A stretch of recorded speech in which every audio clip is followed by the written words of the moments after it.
प्रिय विद्यार्थियों, ईश्वर के अस्तित्व के संबंध में हम परंपरागत युक्तियों की चर्चा आपसे कर चुके हैं, जिसमें तात्विक युक्ति जो कि एक प्रागैनुभविक युक्ति थी उसकी चर्चा की। तत्पश्चात हमने विश्वमूलक युक्ति और प्रयोजनात्मक युक्ति की चर्चा की, जो दोनों अनुभविक युक्ति थी। आधुनिक युक्तियों में यानी परंपरागत युक्तियों से भिन्न इसको आधुनिक युक्ति हम कह सकते हैं। नैतिक युक्ति इसकी या मॉरल प्रूफ की हम चर्चा करेंगे।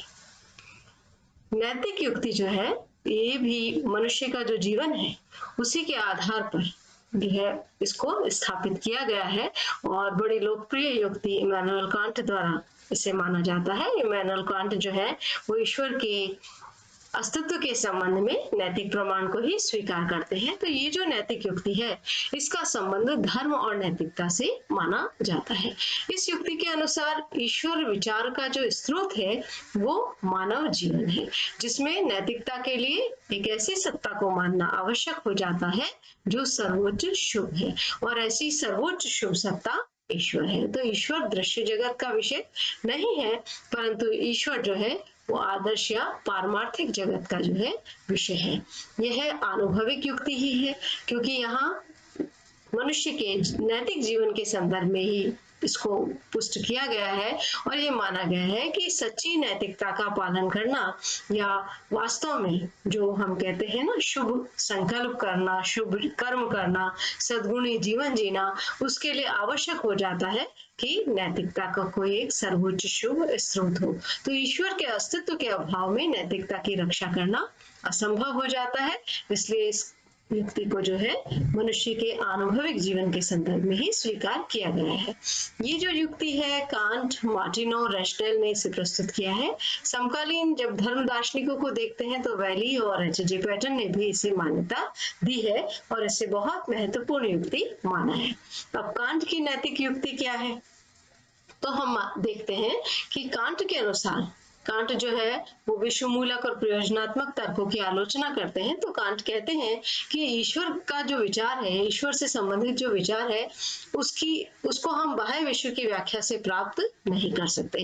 यानी ईश्वर के अस्तित्व की पुष्टि को हम विश्व के आधार पर या बाह्य विश्व को देखकर नहीं कर सकते। ईश्वर की सत्ता जो है उसकी पुष्टि के लिए कांट मानते हैं कि ये मनुष्य के नैतिक जीवन से जो है इस ईश्वर के अस्तित्व की पुष्टि की जा सकती है, क्योंकि यदि ईश्वर की सत्ता नहीं होगी तो मनुष्य की जो नैतिक समस्याएं हैं उसके हम संतोषजनक समाधान भी नहीं ढूंढ सकते। इसलिए ईश्वर की सत्ता में ही नैतिक जीवन की समस्याओं का सफल समाधान होता है। अब जो एक नैतिक आत्मा होती है, नैतिक आत्मा जो शुभ की ओर जाना चाहती है, तो वो सर्वोच्च शुभ की प्राप्ति के लिए प्रयत्न करती है। अब सर्वोच्च शुभ क्या है, तो सर्वोच्च शुभ में दो तत्व कांट ने माने हैं, धर्म और सुख। धर्म का तात्पर्य यहाँ पर है कर्तव्य पूर्ति की चेतना, यानी कॉन्शियसनेस ऑफ ड्यूटी फुलफिल्ड। हम जो अपना कर्तव्य करते हैं, और आप कांट का दर्शन जानते हैं कि नैतिकता की जो दृष्टि से कांट जो है वो कठोर बुद्धिवादी है। तो हमारी बुद्धि जिस कर्तव्य कर्म या कर्तव्य चेतना से जो है निर्णय सुनाती है उसको पूरा करने वाली चेतना वो उसे धर्म का है। तो धर्म क्या है, एक तरह से कॉन्शियसनेस ऑफ ड्यूटी फुलफिल्ड या कर्तव्य पूर्ति की चेतना है। दूसरा होता है सुख, जिसको प्लेजर भी कहते हैं। ये एक तरह से तृप्त इच्छा की चेतना है। आप सभी जानते हैं कि सुख का अनुभव हम करते हैं तो सुख से पहले कोई ना कोई अतृप्त इच्छा होती है। वो इच्छा जब संतुष्ट हो जाती है तो हम उसके उत्पाद के रूप में, उसके परिणाम के रूप में सुख का अनुभव करते हैं। तो जो सुख की चेतना है वो कॉन्शियसनेस ऑफ डिजायर फुलफिल्ड आती है। अब मनुष्य के जीवन को जब हम देखते हैं तो धर्म और सुख दोनों अलग अलग वर्ल्ड से, अलग अलग विश्व से है। जब हम धर्म यानी कर्तव्य की बात करते हैं, ड्यूटी की बात करते हैं, तो ये मनुष्य के बौद्धिक जगत या रैशनल वर्ल्ड से आ रहा है। और जब हम सुख की बात कर रहे हैं तो ये दृश्य जगत से या जो सेंसुअल वर्ल्ड है उससे आ रहा है। तो ईश्वर जो है, कांट का मानना है, दोनों जगत का आधार है और ईश्वर ही ऐसा एक सर्वोच्च शुभ है जो धर्म और सुख दोनों को मिलाकर हमें सर्वोच्च शुभ को अपनाने में सहायता प्रदान करता है। तो इस प्रकार से कांट के दर्शन में ईश्वर के अस्तित्व की पुष्टि नैतिक आधार पर की गई है या नैतिकता के स्रोत के रूप में की गई है। अब इस युक्ति की जब समीक्षा की जाती है तो यह आलोचना भी की जाती है कि यह युक्ति कांट के ही दर्शन पर आधारित है, यानी कांट ने अपने दर्शन विशेष के आधार पर इस युक्ति को प्रस्तुत किया है, इसलिए इसे धर्म के संपूर्ण क्षेत्र पर या सभी धार्मिक विचारकों के संदर्भ में न देकर ये कांट के संदर्भ में एक विशिष्ट युक्ति बन जाती है। इस युक्ति में एक और दोष माना जाता है, जब हम धर्म में बात करते हैं तो ईश्वर हर रूप में साध्य रहता है, परंतु इस युक्ति में ईश्वर साधन हो जाता है और नैतिकता साध्य हो जाती है।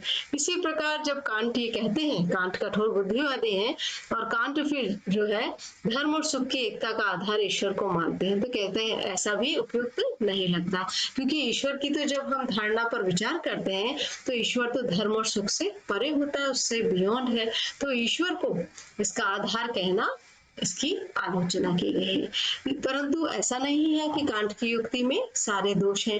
कांट की युक्ति का महत्व है और इस नैतिक युक्ति का जो आधार है वह हमारी जो प्रैक्टिकल मॉरल लाइफ है, व्यवहारिक और नैतिक जीवन है, इसको सजीवता प्रदान करना है। तो इस दृष्टि से इसे महत्वपूर्ण माना जाता है कि मनुष्य के जो व्यवहारिक नैतिक समस्याएं हैं उसके समाधान के लिए यह इस युक्ति का महत्व है। परंतु ईश्वर के अस्तित्व की स्थापना के संदर्भ में हम यदि कहें कि क्या ये सीधे तौर पर ईश्वर के अस्तित्व की पुष्टि करती है, तो ये माना जाएगा कि नहीं, ईश्वर के अस्तित्व की पुष्टि जो है वो ये नहीं करती, पर ईश्वर को एक नैतिक आवश्यकता के रूप में या मनुष्य के व्यवहारिक नैतिक जीवन की जो है समस्याओं के समाधान के रूप में यह युक्ति देखती है। इस नैतिक युक्ति को कांट के अतिरिक्त मार्टिनो और रस्टेल ने भी प्रस्तुत किया है। मार्टिनो ने यह माना है कि प्रत्येक मनुष्य अपनी आंतरिकता में एक बाध्यता महसूस करता है, यानी उसको लगता है कि एक आदर्श है जो सर्वोच्च शुभ है, उसकी समस्त जो नैतिकता है या उसके वो जो उद्देश्य लेना चाहता है उसका स्रोत है। तो ये जो आदर्श मनुष्य की आंतरिकता में है ये भ्रम नहीं हो सकता, ये नैतिक आदर्श सत्य है और ये आदर्श क्या है, मार्टिनो के अनुसार यह ईश्वर है।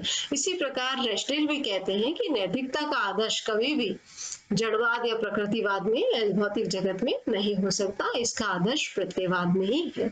एक आदर्श शुभ विचार में है और निरपेक्ष नैतिकता यानी ऐसी नैतिकता जो पूरी तरह से शुभ हो, स्वतंत्र हो, वो मानवीय इच्छा से स्वतंत्र होगी और एक ऐसी सत्ता उसका आधार होगी जो पूर्ण शुभ है। तो इस रूप में इसका आधार ईश्वर है। तो मार्टिनो और रस्टेल ने भी एक नैतिक आदर्श के रूप में, एक पूर्ण शुभ के रूप में ईश्वर की सत्ता को स्वीकार किया है। तो नैतिक युक्ति का कांट के संदर्भ में भी हमने आलोचना देखी, परंतु इसकी जब हम समीक्षा करते हैं तो इसके दो दोष जो है विचारकों ने माने हैं। पहला ये है कि जब हम नैतिकता की बात करते हैं तो नैतिकता के क्षेत्र के लिए ईश्वर की सत्ता को मानना आवश्यक नहीं है, क्योंकि मनुष्य की जब हम नैतिक बनाने की या एक मॉरल एजेंट या नैतिकता की बात करते हैं और फिर हम ये कहें कि मनुष्य की संकल्प शक्ति किसी ईश्वर के अधीन है, तो वो वास्तविक नैतिकता नहीं होगी। तो एक तो नैतिकता एक स्वतंत्र विषय है, उसके लिए ईश्वर को मानना आवश्यक नहीं है, और दूसरा हम जो मानवीय संकल्प शक्ति को जो है एक तरह से जब ईश्वर के अधीन कर देते हैं तो वो वास्तविक स्वतंत्र नैतिकता की बात नहीं होती। तो मानवीय संकल्प शक्ति को ईश्वर के अधीन होना भी उपयुक्त नहीं है। तो नैतिक युक्ति की इस संदर्भ में भी आलोचना की जाती है। आप अभ्यास कर सकते हैं इस प्रश्न का, ईश्वर के अस्तित्व के संबंध में नैतिक प्रमाण या नैतिक युक्ति को समझाइए। धन्यवाद।